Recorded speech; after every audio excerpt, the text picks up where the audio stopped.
Shalom ou bracha. Au traité Avodah Zara, les sages nous enseignent, Daf He Amud Aleph, au nom de Rabbi Yossi. Le Ben David, le descendant de David, c'est-à-dire le Mashiach, ne vient seulement une fois que les âmes du corps s'achèveront. Ad sheikalu kol haneshamot shebagouf. Ce texte est assez étrange.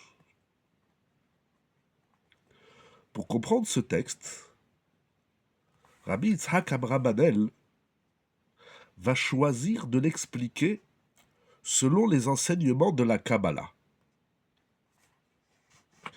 Il va compter 6 fondements tirés de la Kabbalah pour comprendre l'essence de l'âme, de la Neshama.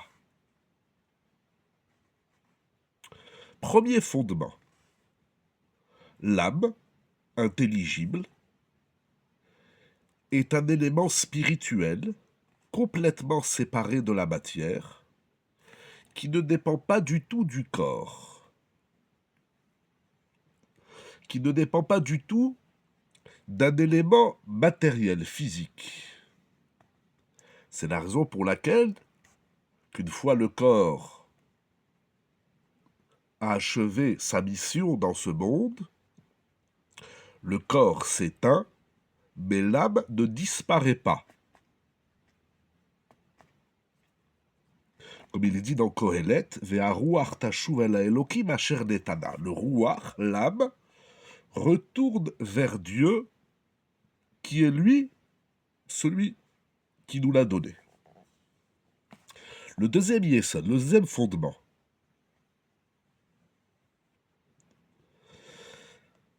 Quand est-ce que l'âme a été créée? Étant donné que l'âme ne dépend pas d'un élément physique, matériel, toutes les âmes ont été créées comme les autres créatures spirituelles, comme les anges.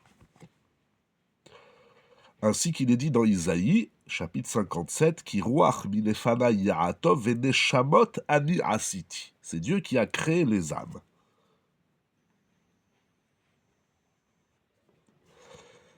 Donc, à Bereshit, dans la création, dans les sujets de la création, Dieu a créé les âmes, et lorsque le corps a été créé, l'âme est descendue dans le corps. Troisième fondement.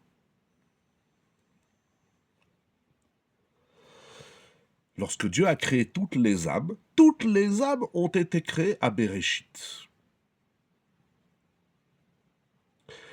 Dieu a créé un nombre qu'il a défini selon sa volonté d'âmes qui existeront durant l'existence du monde.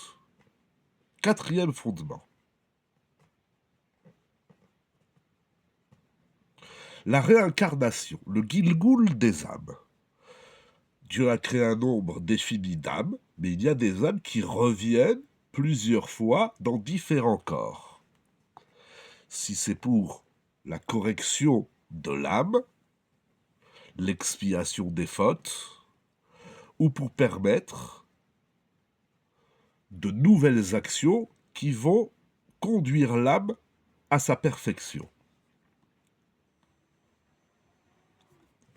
Cinquième fondement, dans la génération du Mashiach, toutes les âmes de cette génération seront des âmes réincarnées. Il n'y aura pas de nouvelles âmes. Ce sont des âmes qui ont déjà été incarnées, qui vont être réincarnées. Sixième fondement,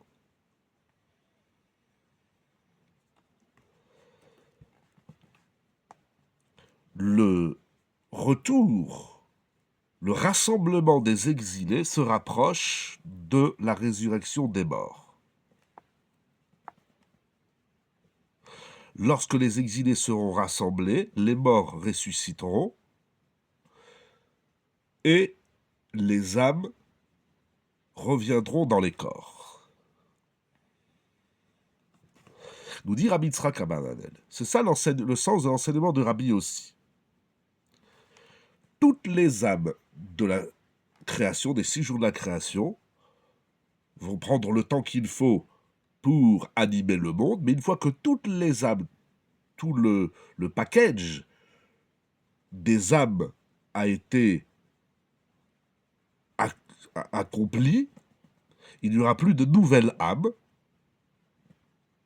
et donc toutes les âmes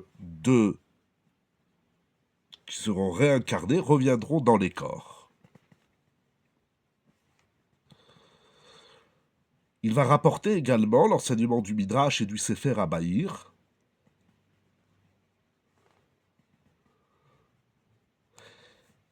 Bien qu'ils disent « nous n'avons pas à faire El Ano Esek Benistarot », c'est-à-dire que ce sont des sujets qui nous dépassent, des secrets, et on n'a pas à approfondir davantage ce sujet, mais il semblerait, nous dit le Rav Golan, que Rabbi Yitzhak Abarbanel va suivre l'opinion des maîtres de la Kabbalah pour expliquer cet enseignement de Rabbi Yossi.